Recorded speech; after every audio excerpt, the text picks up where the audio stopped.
The book and the Gutenberg printing press from around 1450 are credited for the transmission of knowledge in the West, but long before that was the palm leaf manuscript.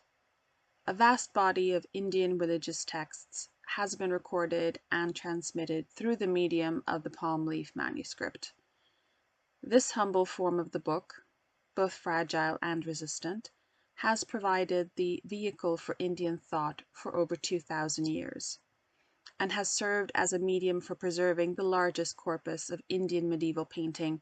Palm leaf manuscripts are made out of dried and smoke-treated palm leaves of the Palmyra and Talipot palm. Archaeological discoveries have established that Buddhist texts were deemed sacred objects appropriate for ritual deposit. The worship of relics such as manuscripts is well attested in early Indian Buddhist practice, both textually and archaeologically. Excavations near Jalalabad in eastern Afghanistan revealed birch bark Buddhist manuscripts deposited in presumed funerary jars, and at Bamiyan in central Afghanistan, a ritually installed birch bark manuscript was recovered from a niche behind the smaller Bamiyan Buddha after its destruction in 2001. The worship of relics continues to prevail into the late first millennium, where it assumed a new and unprecedented level of focus. This was expressed through the veneration of the perfection of wisdom in 8,000 verses, a text which is explicit in its praise of the merit of worshipping the book. This text describes the construction of a shrine expressly for the display of the Wisdom Sutra, built of the richest materials and appropriately adorned.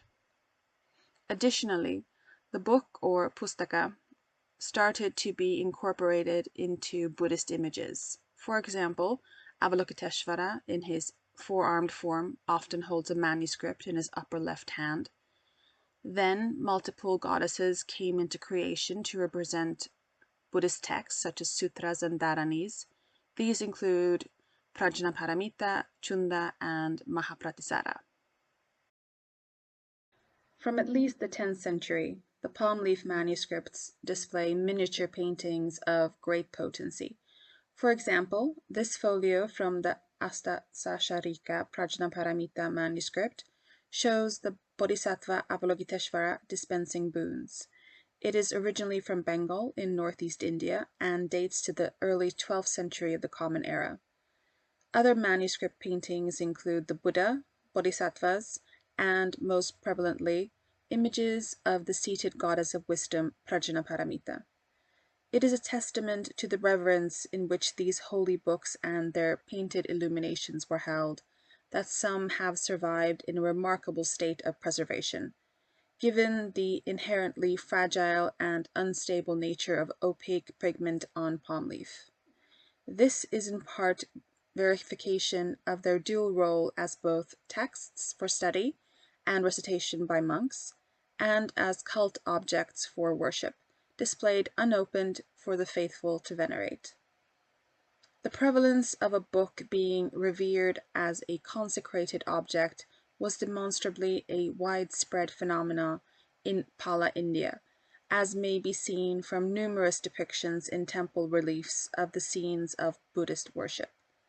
At the center of such scenes is invariably an offering stand or altar table bearing a wrapped manuscript, which is worshipped by kneeling donors with offerings of flowers, incense, and garlands. Such representations of the Mahayana Sutra cult of the book establishes beyond any doubt the importance of the Buddha's word and reminds all of the book's transformative and protective powers.